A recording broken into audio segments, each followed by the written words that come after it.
boats on the water, boats on the pavement. And welcome to the USA, Michelle. Let's talk about it. Welcome to All Things Havasu with Chris Rydell and Lonnie Stevenson. It's everything you'd expect from these guys. Plus some serious interviews about Lake Havasu City. Now, All Things Havasu. Hello, everybody. I'm Chris Rydell. This is take 3. We've had some technical difficulties this morning, but we're still here with the next episode of All Things Havasu. But you don't know that because we can't share what we've goofed up. Yeah, so we're not going to. So we're just going to pretend like this is our first time. So if we seem like we're not interested in each other's conversations, it's because we've already heard each other's stories. So let's try again. So, Lonnie, how's it going? It's going great. This is going to be awkward now. So we had a great conversation with Mike Chastain with Lucas Oil regarding the upcoming boat races this week, and we will be getting to him here shortly. But we've been gone a couple weeks. We've been real busy. Both of us have had some things going on. We had a sales rally that we both went to together that we got some great stuff from. And a video that we did. We put out a video, which we'll put up. We should put a link to that on our All Things Havasu page, and we will do that. We do a video every year for our Mojave County Chicago Title Sales Rally that Lonnie is kind of our honorary attendee that gets to go with us every year. And we make this video, and they're usually a lot of fun, and we had a lot of fun making it. But, yeah. And then the following week I was gone and had some stuff for work. And then on top of that, my wife became a U.S. citizen. This is the first time you're hearing this, isn't it? It's official now. So my wife, for those of you that don't know, came over here about 10 years ago from the Philippines. And it's a long process, becoming a citizen. So she has finalized the process. Lots of different steps. Just pay $500 at the border and come across. And some people would like to make you think. And the other misconception that people have is they think if you marry an American citizen, you're automatically an American citizen, and that's not true. That's only in the movies. But anyways, she came over here. She was here 7 years. After having her green card for 5, which is 7 years. She could apply for a citizenship. She waited a little bit. She applied. She had to go through testing. And again, another one of these things, contrary belief, you do have to know how to speak English. You have to be able to read and write English for the most part. There are some times that they make an exception. So my wife went through this test, and she did her history test, and I helped her study for that. And it's kind of funny because it's all the stuff that we learned that was so important for us to know. Yeah. And she knows more than you could ask her just about any question.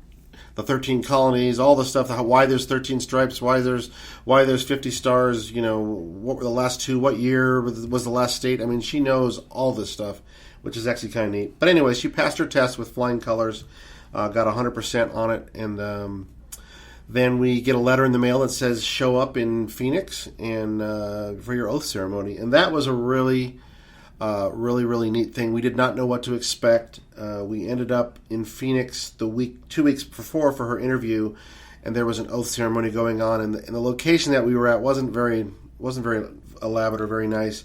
But for whatever reason, the location that we got chose for was the Sandra Day O'Connor U.S. District Court right in downtown Phoenix. And I don't know if you've ever seen the building, but it's a beautiful building. We got to go into this building. And now, does everybody from the state of Arizona go to this same location? There's different locations, and I don't know how that's determined. I assumed we were going to go back to the place that we went for the interview, and we got the paperwork. It wasn't. So I don't know if they just divvy it up. But we got lucky enough to get to this. And I have to tell you, it was very intimidating, and I wouldn't want to be in that courtroom for any other reason than an oath ceremony, because you sit out there in the waiting room and you're waiting to go in, and it's this big open atrium, and you can see all the courthouses or all the courtrooms, and they're all federal courthouses, and so there's not too many other good reasons to be in that courthouse, unless you're being sued by the federal government. And that's downtown? Yes, it's downtown. Right? I want to say I was pulled. I think I had a jury duty assignment down there years ago. Yeah, it's possible if it was for U.S., So there were some people sitting outside the courtroom doors, and they did not have a smile on their faces. So I don't know if they were, there, what they were there for. But we were there for a very happy reason. Very, very neat process. We went into this room. Actually, they take the people that are applying for citizenship or that are there getting sworn in.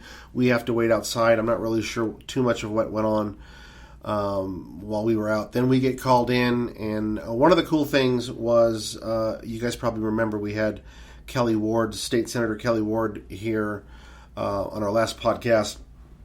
She had saw on Facebook that Michelle was going through getting her citizenship, and she was going to have her oath ceremony. And she messaged me and asked if we would mind if she was our guest at the oath ceremony, which was really, really cool. Her and her husband. So she had to ask permission. She did, and I, being the kind of guy that I am, I gave her permission. That was awesome. She didn't have to ask me permission. She's a state senator. But she was our guest. She needed that Rydell approval before she could get in. Because I'm kind of an important person. Just ask me.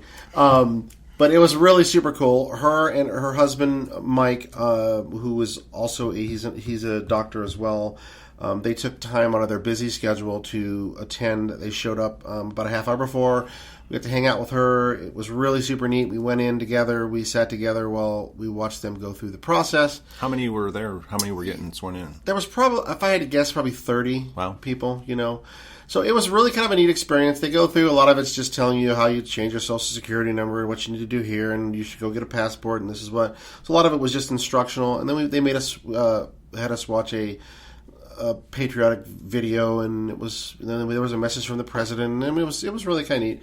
And then they do the oath ceremony where you put your right hand up and you repeat all this stuff, and which I got all that on video. And then the final thing is everybody stands up and does the Pledge of Allegiance together, which was kind of cool. But one of the things that they did, there were 5 people, and I guess 2 of them volunteered, and the foreman who was running the show there, she picked 3 others. So we heard from 5 people, and it was basically, come on up, take the microphone, talk about what it means to be an American citizen, and talk about your path and why you decided to do this. So we heard from 5 different people, and every single one of them were touching in one way or the other. Some people were better speakers than the other, but they all had, really nice messages. But there were 2 that really stood out. I think they were the last 2. The first gentleman that came up was an Iraqi gentleman, and he had left initially during the war, and has been here for some time, and it was now taking his oath. And it was that had to be a little uncomfortable, though, with the general feelings towards Iraqis. Well, it wasn't at first, and some other stuff. Some people pointed out a few things, and it kind of made me think about it a little bit. But it's with these things where we separate the people from the government, and and I don't know this guy's backstory, but I mean, I'm going to assume that he wants to become an America. I mean, he was waving the American flag. He had tears flowing. Said and he it's loved. Not like every Iraqi over there was out to get. I mean, right. So, and I guess that whole thing kind of just made you sit back and kind of go, "Whoa, we're all people, we're all human beings here," and and this guy was genuinely proud to be an American, and I know what he had went through because my wife had went through. It's not something that you just go through very easily. So that was really kind of neat. And then he sat down, and they called up this other girl, and I noticed this girl because she was actually late to the ceremony, and I wasn't sure they were going to admit her in, and she stood up there, and the tears started flowing, and as she was telling her story about why it was so important for her to be an American. And I always say she was from the Ukraine, and with all the stuff going on over there right now, she was explaining that she had left her family. She was the only child. Her parents was very, very close with her family because she was their only child. Left everything she knew, all of her friends, all of her family, and came to the United States with the dream of bettering herself because America has the best schools, and if she wanted American education and she wanted to better herself and and be able to have her kids grow up to be American citizens were her exact words. And then she got a little choked up and started talking about what's going on over there right now, and how she knows that America is now her home and she's now an American citizen, but she worries for her comrades over there in Ukraine.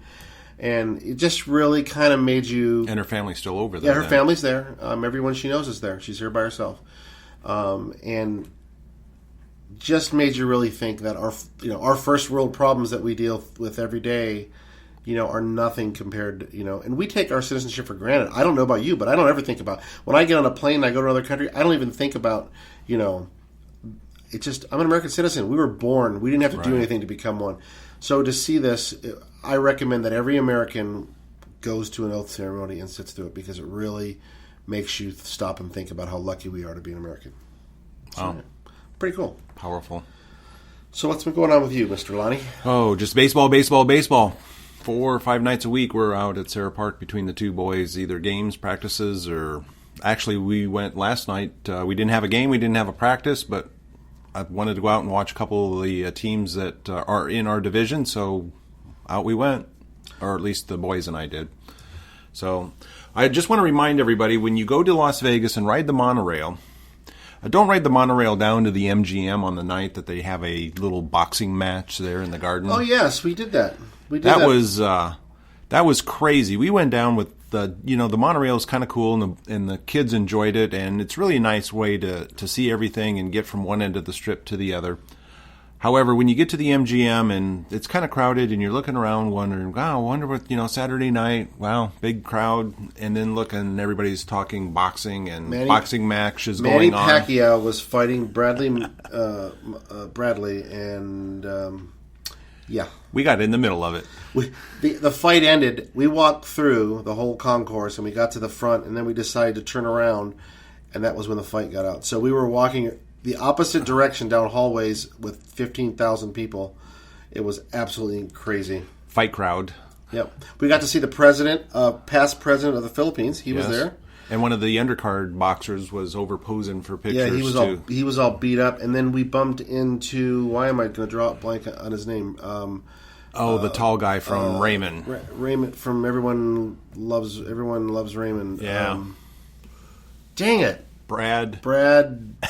You guys all know. You're all shouting the name. Yeah, you're all shouting the name at us right now. But we got to see, we bumped into him, literally bumped into him. Yeah. Trying to get out of there before crowds were mobbing him. He was going the other way. Yeah. We were in his way. Yeah. But that was a fun trip. And then we went down to the new high roller, it's called. It's like the London Eye, for those of you that don't know. It's the big, ginormous, and when you say Ferris wheel, it's not a Ferris wheel. Oh my gosh. 40 people, I believe, in each car, and there's 28 cars. There's something like 1,100 and some people can fit on this thing at once. They do everything from dinners to weddings to parties to you name it on this Ferris wheel. It's absolutely amazing. It was a little bit out of our price range for the evening. It was like $35 a person, and there was like 8 of us. So we opted to do some other things that night. But that's a real cool thing to check out if you're down there. And then we went last weekend. We actually took the boys out to the Speedway and watched the final show of the season, and which featured waterless boat races. And they also had a monster truck, so that was kind of cool. We didn't realize about the monster truck. The waterless boat races are way cool, and it's basically they take a shell of a boat, the fiberglass shell, and attach it to the back of a vehicle chain or whatever, and race around the track. And the objection is the last person with the biggest piece of boat wins. So as you're going around, you're trying to protect the boat behind you. At the same time, you're trying to catch the person in front of you and smash their boat and run over and wreck it. And it's pretty crazy. They go out and wet the track down, and they actually use a soapy solution to make it really really slippery. And so it's not just in the cartoons. They put soap down, everybody slips. Oh, it was crazy. So. Well, we haven't had anybody on from the Speedway. This is the last event of the year, so next season we will have somebody on, as well as somebody from the new drag strip. That's a go from what we're being told. So we will have somebody from the new drag strip to tell you about the progress going on that as soon as we can get a hold of somebody. And I've been Googling while you've been talking. Brad Garrett, thank you. Brad Garrett. Now anyone else that forgot? Now I can sleep tonight. So we had a great conversation with Mike Chastain from Lucas Oil. He is the project director. He is the big cheese over there at Lucas Oil regarding these races. We actually had a first time. We were supposed to do a podcast. We didn't get a hold of him until last minute. He had no time to come and meet us, so he asked if we could come to him. So we kind of scrambled, and we did our first remote podcast. So the sound is a little bit different. We're inside of a motorhome. You can hear the generator humming a little bit, but it came out pretty decent for just doing it remotely like we did it on the fly. But we heard lots of great stuff. Check out the races. If you haven't been to the races, go down there. It's awesome. Even if it's windy, does not mean the race is going to be canceled. We talk about that a little bit in the podcast. But take a listen to what we had to say with Mike Chastain. But should we talk about our sponsors really quick? We should. And starting off with Lonnie Stevenson Mortgage Team over at High Tech Mortgage. Selling, refinancing your home, we're here to help. Even if it's just to get a second opinion on a quote or some information that you've been given, we're here to help you. So don't ever hesitate to give us a call, 928-716-6723. Or you can visit the Facebook page, Lonnie Stevenson Mortgage Team, or LonnieStevenson.com. And that brings us to our other sponsor, Chicago Title. And if you're in that real estate transaction, you're going to need title and escrow services. And that's where we come in. So give Chicago Title a call. One of the wonderful ladies over there would love to help you. 928-855-4196. With that, let's get to Mike. Mike, let's talk to Mike Chastain. Mike. Hey, everybody. Lonnie Stevenson here with All Things Havasu. I'm here with my good friend Chris Rydell. Hello, everybody. And we have with us Mike Chastain, the Lucas Oil Motorsports manager. We're sitting in his motorhome. We're on location for the first time ever, so this is a inaugural event for us, as so to speak, as well. How you doing, Mike? Doing great, guys. Glad to have you out this afternoon and looking forward to the weekend. We're sitting here in his motorhome in the middle of them starting to set up and prepare for this weekend's big Kenny Smith Memorial races. Weather so far is not cooperating today, but hopefully it'll get better this weekend. What races start Friday, Saturday? The format that we've set up, Havasu is such a wonderful location. It's probably one of the prettiest, best spots that our series goes to. Lucas Oil does about 500 motorsports events across America, almost all the states. We own our own high-definition television network with MAV TV, which will be filming, this event. It's kind of going to be the future destination for motorsports. The city of Havasu approached us a couple of years ago about coming down here, putting on an event to attract tourism for the city, which is great. Doing a lot of television to promote the city of Havasu and help the economic development of the city. Great group to work with here. I've been in motorsports 37 years as a racer, as a promoter, and now as the other side of the coin as a manager of an overseer of it, and I've never had a group of people better and easier to work with than the city people here, all the way from Charlie Callan, the city manager, to the mayor, to the tourism bureau, and all that. So we're very, very excited. Weather here, of course, is absolutely phenomenal. The water is very fast because it's cool when it comes out from underneath the dam, and the boats get a really good bite. We had some records set, even though last year on Sunday we got blew out. Saturday we had qualifying, and the racers were just thrilled to come here because it's really fast water. And everybody, of course, likes the environment of Havasu also. Good place to come.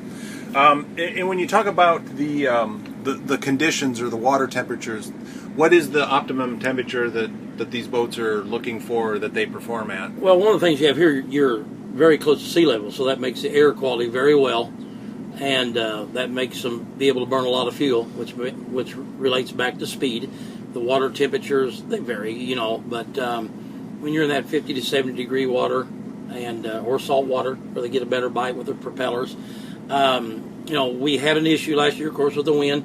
We think we've solved that issue this year. We're going to add a Monday blowout date to take care of all of our fans.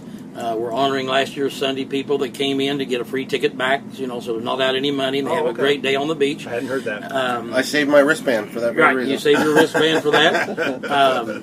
Basically, the format may vary. We think right now the weekend's looking very well for the weather. It really looks good.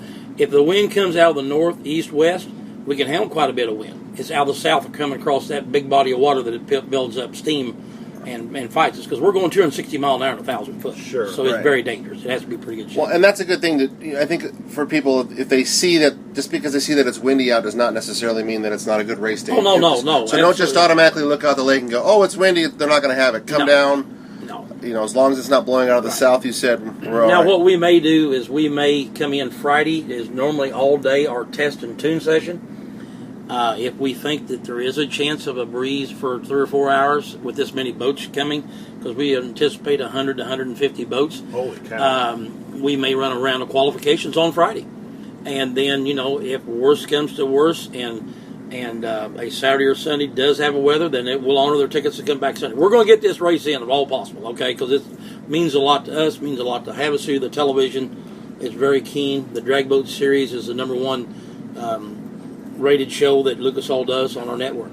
Well, this is a national event, too. This Yes. is not a regional thing. No, this is the I big don't think deal. a lot of people realize this is nationally This televised is event. the big deal. This is the big deal. Yeah, this is a very big deal. Can you tell us this is the Ken Smith Memorial. Who's Ken Smith, for All right. people that don't know? We're very proud of our rescue team. They're hand-selected. We have 2 rescue boats, one for each lane. Each boat has 5 members on board. There are 2 master divers. There is a physician's assistant or a paramedic. There's a boat captain and a firefighter. These guys are the who's who of the world. They're one guy's a Top Gun pilot. One's a U.S. Marine Corps colonel. We've also got SWAT guys, bombs and demolitions expert, master divers. Wow. These guys don't monkey around, and they know what they're doing. They've saved a lot of lives out here under some bad conditions. Ken Smith was our leading diver. And Ken Smith was a Vietnam War hero where he run a gunship on the Mekong Delta. Special ops guy. He was one of those guys that was always there every year, never complained. We called him MacGyver because he could just invent stuff. And tragically, last summer, it wasn't at our boat race, a young man drowned in Mount Shasta Lake up in Northern California, and they were trying to recover the victim, and the water depth was 175 feet. Wow, and they sent Ken volunteered to go down and try to retrieve the young man, and we don't know what happened at this point, but he didn't make it back. And so, a decorated guy, and it's one of those great honors that he gave his life trying to save another guy. Wow. So we dedicated this race in the memory of Ken Smith. That's awesome. So each race, because you guys are talking about coming back 2 times a year now. Yes. Yeah. So the spring race, so to speak, will always be the The Ken Smith Memorial, yes. That's awesome. Then we'll be back the second week of October. And how did, we only had one opportunity last year that we didn't get a full show in. How did we get a second race already? Well, primarily the city. I think the city's very, we love the facility, and the city is great to work with. You can't beat the location. You're down here in Rotary Park. You're on the beach. The fans have a blast here. There's plenty of stuff for the kids to do. There's all kinds of vendors here.